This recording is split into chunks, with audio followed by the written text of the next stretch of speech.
देख रहे हैं हकीकत न्यूज और मैं हूं आपके साथ रीना। रीवा विधायक राजेंद्र शुक्ला अपने अमैया स्थित आवास में पत्रकार वार्ता का आयोजन किया। इस दौरान 9 वर्ष की बधाई दी, साथ ही विकास कार्यों की एक बुकलेट भी पत्रकारों को उपलब्ध कराए, जिसमें कराए गए कार्यों की जानकारी दी गई है। राजेंद्र शुक्ला ने कहा कि रीवा में कभी एक ट्रेन चली थी, आज दर्जनों ट्रेनें चल रही हैं। उसी तरह हवाई पट्टी से अब हवाई अड्डा बना है। धीरे धीरे कई उड़ानें यहाँ से शुरू होंगी और उद्योग लगाए जाएंगे, जिससे बेरोजगारी दूर होगी। आइए आपको सुनाते हैं आयोजित पत्रकार वार्ता के दौरान विधायक राजेंद्र शुक्ला ने कौन सी अपनी उपलब्धियां गिनाई और आगे क्या योजना बनाई है। योजनाएं, नया लक्ष्य, बीते वर्षों में हमने क्या किया है, इसकी चर्चा हम लोग हमेशा से करते रहे हैं पिछले 18-20 सालों में। और इस बार भी जनवरी का महीना बीता जा रहा था तो डायरी नहीं छप पाई थी, इसलिए हम थोड़ा लेट कर रहे थे। पहले तो छपाई डायरी मिल जाती थी जनसंपर्क से। इस बार जब पता किया तो मालूम पड़ा कि अब ई डायरी कर दिया है, अब डायरी छपाना ही बंद हो गया है प्रेस से। तो फिर हमने कहा कि डायरी छपाया जाए, उसमें वो सारी जानकारियाँ डाल दी जाए जो पत्रकार बंधुओं के लिए ज़रूरी होती है, क्योंकि हमेशा सभी का ये रहता था कि इसमें वो सारी जानकारियाँ रहती, नए मंत्री कौन हैं, उनके नंबर क्या है, अधिकारी कौन है, उनका पता क्या है। तो इसके कारण थोड़ा डिले हुआ है, लेकिन देर आए दुरुस्त आए। हम लोग आज गणतंत्र दिवस और बसंत पंचमी के दूसरे दिन नए साल के अवसर पर मैं सभी को शुभकामनाएं देता हूं। और मैंने ये देखा है कि रीवा में विकास को लेके एक नई उत्साह न सिर्फ आम नागरिक में है बल्कि पत्रकार बंधुओं में भी है। मुझसे वो प्रश्न जरूर करते हैं आप लोग, ये गड़बड़ है, लेकिन बाद में ये कहते हैं कि ये हो गया है, यह हो जाए तो ज़्यादा अच्छा है। इसका मतलब कि भरोसा है पत्रकारिता जगत में भी कि बहुत कुछ हुआ है और बहुत कुछ हो सकता है। एक सजग प्रहरी की भूमिका हमेशा से आप लोग निभाते रहे हैं, और इसलिए जब भी मेरे खिलाफ भी कोई अखबार में छपा तो मैंने उसको कभी नेगेटिव अंदाज में नहीं लिया। आपने यदि कोई नेगेटिव चीज़ छापी तो हमने तत्काल कलेक्टर को, तत्काल एसपी को, और भोपाल में भी यदि कोई अधिकारी संबंधित विभाग का है तो उसको हमने व्हाट्सएप फॉरवर्ड किया। फ़ोटो खींचा अपने हाथ से सवेरे सवेरे आपके अखबार का, और उनको फॉरवर्ड करते हैं और उसमें और बढ़ा के देखिए कितना गड़बड़ हो रहा है। तो स्वाभाविक के सामने कहेंगे नहीं साहब ऐसा नहीं है, नहीं है, तो हमने कहा नहीं, लेकिन यदि छपा है, यदि धुआं उठा है तो कहीं ना कहीं आग ज़रूर लगी होगी। इसको भी ठीक कर देंगे तो और अच्छा हो जाएगा। अभी नीचे वालों को थोड़ा इसी मुद्दे पर टाइट करिए, और ये करते करते और काफ़ी सुशासन की स्थापना हुई है, विकास हुआ है। मैंने एक पुस्तिका दी है आपको और एक फ़ोल्डर दिया है। पुस्तिका में पिछले 19-20 सालों में शिक्षा के क्षेत्र में, स्वास्थ्य के क्षेत्र में, सड़क के क्षेत्र में, सिंचाई के क्षेत्र में, कृषि उत्पादन के क्षेत्र में, उद्यानिकी, प्राकृतिक खेती, शिशु मातृ दर और मृत्यु दर, ये सभी जो ऐसे पैरामीटर्स हैं जिसके आधार पर हम लोग ये तय करते हैं कि कौन सा ज़िला कितना आगे बढ़ा है और कितना आदर्श ज़िला बना है। कितने हमारे प्राइमरी स्कूल थे, अब कितने हो गए, कितने मिडिल स्कूल थे, अब कितने हो गए, कितने हाई स्कूल, कितने हायर सेकेंडरी पहले थे, अब कितने हो गए। ये सारे उसमें हमने एक कोशिश की है। मोटे में सुपर स्पेशलिटी अस्पताल के बारे में भी लिखा है, उसमें कुछ फिगर इन्होंने गलत किया था, तो आज सुबह ही मैंने उसको ठीक भी करा दिया कि सुपर स्पेशलिटी डॉक्टर्स हमारे रीवा में 2003 के पहले तो बिल्कुल ही नहीं थे, आज 26 है और हम 100 करना चाहते हैं। सुपर स्पेशलिटी अस्पताल के परफॉर्मेंस का असर ये रहा है कि NABH एक्रेडिटेशन मध्य प्रदेश के पहले सुपर स्पेशलिटी और सरकारी अस्पताल किसी को मिला तो हमारे रीवा को मिला है। ये सतत मॉनिटरिंग कि यदि पैरामेडिकल स्टाफ भी सोच रहा है कि ये ठीक हो जाए तो उससे भी बात की गई।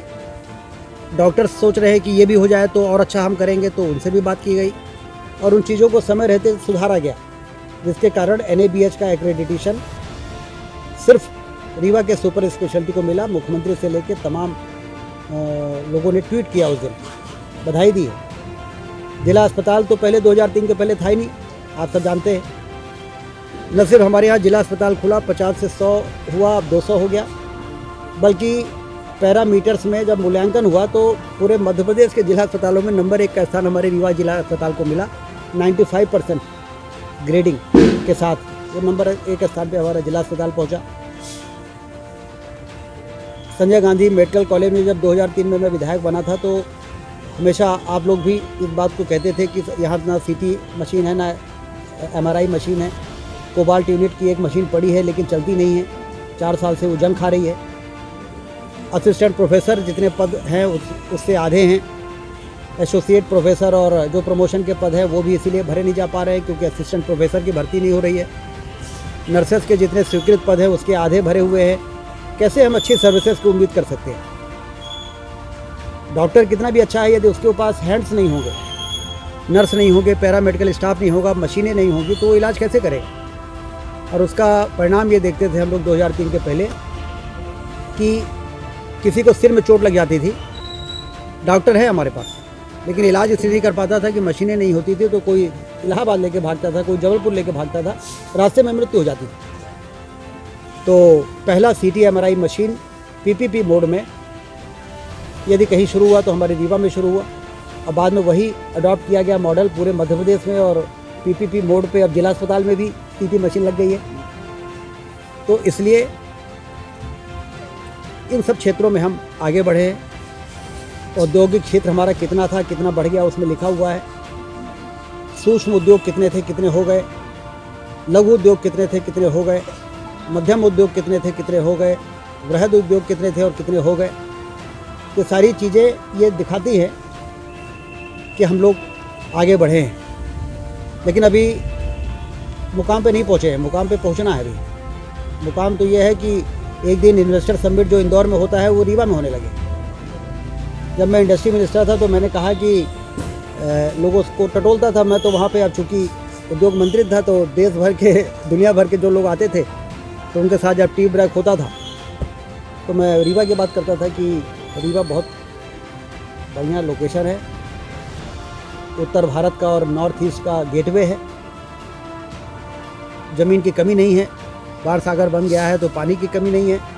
रीवा आइए आप लोग, रीवा में आपको बहुत पूरा मार्केट मिलेगा, नॉर्थ ईस्ट का और उत्तर भारत का, जो बहुत बड़ा मार्केट है। जनसंख्या दृष्टि से उत्तर प्रदेश है, क्षेत्रफल के दृष्टि से मध्य प्रदेश है। तो फिर वो लोग कहते थे कि ये एयरपोर्ट है क्या वहाँ पे, तो मुझे निरुत्तर हो जाता था। मैं कहता था कि ये इसका मतलब कि इन्वेस्टर समिट के लिए और औद्योगिक क्रांति के लिए, पर्यटन की क्रांति के लिए मैंने वो फोल्डर दिया है जिसमें पर्यटन की संभावनाएं उसमें दी हुई, अपार संभावनाएं भरी हुई है पर्यटन की हमारे यहाँ। ये बातें मैं आपसे इसलिए कह रहा हूँ कि इंडस्ट्री की बात हम उस समय तक नहीं कह सकते थे, पर्यटन की बात हम उस समय तक नहीं कह सकते थे जब तक हमारा रीवा में आने जाने के लिए अच्छी शानदार सड़कें ना हो। आज 4 लेन की सड़कों से हम बनारस से जुड़ गए, इलाहाबाद से जुड़ गए, जबलपुर से जुड़ गए, झांसी से जुड़ गए, शानदार सड़कें। और बड़े बड़े होटल्स भी, यदि छोटे छोटे होटल बने हैं तो बड़े होटल भी बन रहे हैं। रेडिसन हो रहा है, सायाजी आ गया है, हमारे और भी बहुत सारे रीवा के ही नागरिकों ने बड़े बड़े होटल बनाने शुरू कर दिए हैं। तो इसलिए अब हम रीवा की मार्केटिंग करने की पोजीशन में आ गए हैं। अब रीवा में आकर्षित करने के लिए हमारे पास यदि वाटरफॉल्स हैं, हमारे पास यदि भैरवनाथ जी का बहुत भव्य प्रतिमा है जो कहीं नहीं है, हमारे यहाँ यदि मुकुंदपुर वाइट टाइगर सफारी है, यदि हमारे यहाँ 3 नेशनल पार्क है जो रीवा में लोग उतरे, रीवा में रुके और फिर वो बांधवगढ़ भी जा सकते हैं, संजय गांधी टाइगर रिजर्व भी जा सकते हैं, पन्ना तक जा सकते हैं। अब हमें टूरिज़्म की क्रांति और औद्योगिक क्रांति लाने के लिए अब हमारे पास बेसिक इंफ्रास्ट्रक्चर हवाई अड्डे को छोड़ के बन गया है, और हवाई अड्डा भी 206 करोड़ रुपए परसों शासन के से कलेक्टर के खाते में आ गया है। 308 एकड़ ज़मीन एयरपोर्ट अथॉरिटी को हम दे रहे हैं। आज हम उनका एग्रीमेंट भी कर रहे हैं, लीज एग्रीमेंट एयरपोर्ट अथॉरिटी का और कलेक्टर का। जिस एजेंसी को काम मिला है उसने सर्वे का काम शुरू कर दिया है। एविएशन की जो फाल्कन की कंपनी है उसको दूसरी जगह शिफ्ट करने की प्रक्रिया चालू हो गई है, और अगस्त तक में यहाँ पर पहले चरण में 19 सीटर प्लेन और फिर 4 महीने बाद 72 सीटर प्लेन यहाँ से उड़ने लगे। इसकी तैयारी पूरी हो गई।